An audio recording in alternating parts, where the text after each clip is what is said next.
এটি একটি বাংলা খবরের চ্যানেল। খবর দেখতে হয়, না হলে পিছিয়ে পড়তে হয়। সঠিক খবর দেখার জন্য আপনারা এখন দেখছেন খবর 48 ঘন্টা।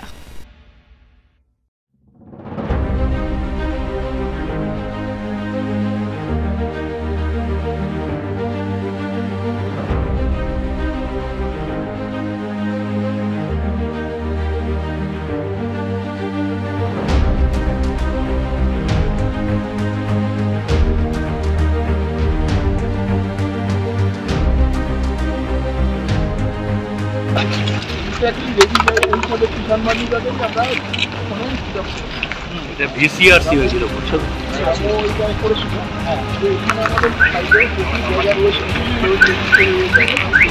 অ্যাকচুয়ালি যেটা ব্যাপার হয়েছিল আপনার লাস্ট ইয়ারে আমাদের ডিপার্টমেন্ট থেকে কিছু দিন কোল্ড স্টোরেজ বিষয়টা কিন্তু এটি মার্কেটিং দেখা এটি মার্কেটিং, তাদের কাছ থেকে আমরা কোনো এখনো পর্যন্ত কনফার্মেশন পাইনি। তো বিষয় যেটা হচ্ছে যে না আমি একটা কথা বলি,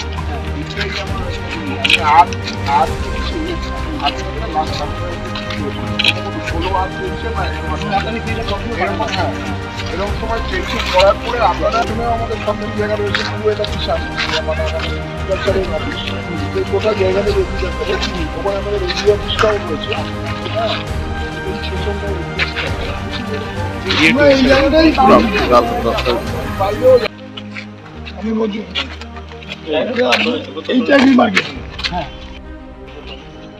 এইটার বিষয়ে আপনারা চাইলেই দিয়ে দেবেন। আজকে মনে হয় যাচ্ছেন ওখানে গেলেই কথাবার্তা ক্লিয়ার করে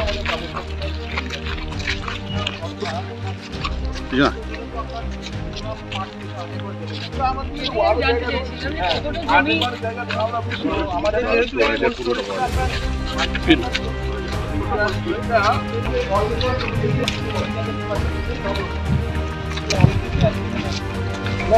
আপনার ল্যান্ডের প্রবলেম সেটা ঠিক আছে, কিন্তু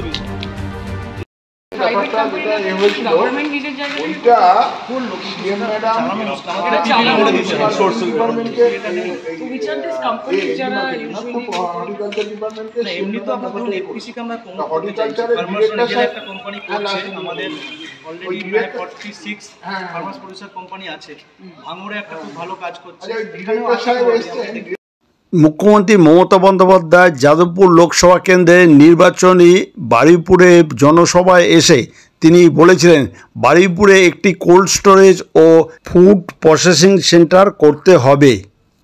সেই মোতাবেক বারুইপুর কিষাণ মান্ডির পাশে যাদবপুর লোকসভা কেন্দ্রের তৃণমূল কংগ্রেসের সাংসদ সায়নী ঘোষ, বারুইপুর পূর্ব বিধানসভা কেন্দ্রের বিধায়ক বিভাস সর্দার ও পঞ্চায়েত সমিতির সভাপতি শ্যামসুন্দর চক্রবর্তী ও পশ্চিমবাংলা কৃষি দপ্তরের আধিকারিকের সঙ্গে ফুড প্রসেসিং সেন্টার ও কোল্ড স্টোরেজ সেন্টারে শুক্রবার জমি পরিদর্শন করতে এলেন।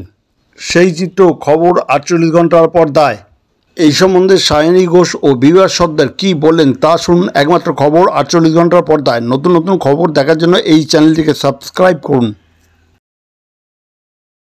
এবং তার ঐকান্তিক প্রচেষ্টা, তার সঙ্গে মমতা বন্দ্যোপাধ্যায় তার সমর্থন, তার সহযোগিতা না থাকলে আমি মনে করি যে এটা কোনোটাই করা সম্ভব না। এখনও এটা আন্ডার প্রসেস রয়েছে, একটা ফুড প্রসেসিং কাম কোল্ড স্টোরেজ। আপনারা জানেন যে বারুইপুরের ফল একটা প্রচণ্ড স্পিলেজ ওয়েস্টেজের মধ্যে দিয়ে যায়।